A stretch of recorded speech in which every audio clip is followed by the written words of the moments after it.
ইনশাল্লাহ জয়ন্তী শেখ হাসিনার নির্দেশে, জননেতা আবুল হাসনাত আবদুল্লাহর নির্দেশনায়, আমার নেতা যুবরত্ন সেনাপতি আশিক আবদুল্লাহর নির্দেশে খুব অল্প সময়ের মধ্যেই রাজপথে দেখা হবে।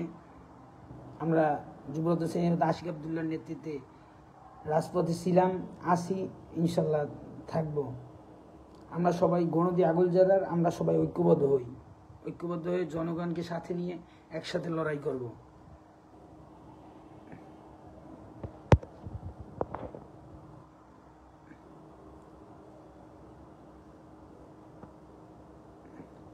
সবাই ঐক্যবদ্ধ হই, সবার সাথে সবার যোগাযোগ বাড়াই।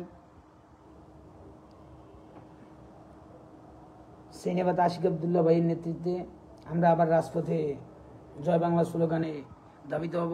জয় বাংলা স্লোগানে সবাই একসাথে নামবো ইনশাল্লাহ।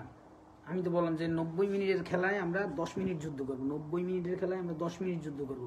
10 মিনিটের বেশি আমাকে মানে এই সুদখোর মহাজন ইউনূসরে হটাইতে লাগবে না। 10 মিনিটের বেশি আমাদের লাগবে না। সবাই সারা বাংলাদেশে একসাথে একযোগে নামবো ইনশাল্লাহ।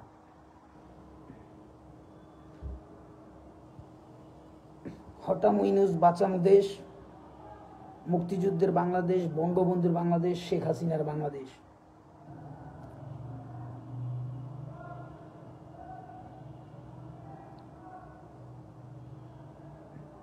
আমরা ছাত্রলীগ ভাইরা এই যে এক জায়গায় এক সপ্তাহের বেশি থাকতে পারি না, এক জায়গায় এক সপ্তাহ 10 দিনের বেশি থাকতে পারি না।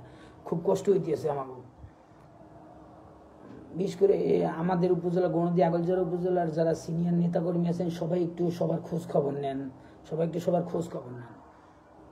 যারা বড় বড় পদ পদবি নিয়ে আসেন সবাই একটু খোঁজ খবর নেন। আপনার কাছে আল্লাহর দোহাই, সবাই যার যার যতটুকু সম্ভব সবাই একটু খোঁজ খবর নেন। তারা কিছু চায় না, তাদের শুধু একটু ফোনে খোঁজ খবর নেন, কে কিভাবে আছে, কেমন কিভাবে চলতেছে, কার নামে কতটা মামলা হয়েছে, সবাই একটু খোঁজ খবর নেন। আর আমরা সবাই ইনশাল্লাহ কেউ আমাকে শত্রু না, সবাই আমাকে ভাই। জয়ন্তী শেখ হাসিনার প্রশ্নে আমরা সবাই আপসহীন।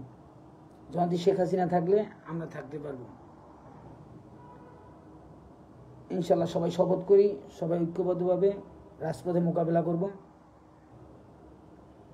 শুধু নেত্রীর একটা ডাকের অপেক্ষায় ইনশাল্লাহ। নেতৃত্ব বললেই দিছে যার যা কিছু আছে সব নিয়ে সবাই প্রস্তুতি নেন।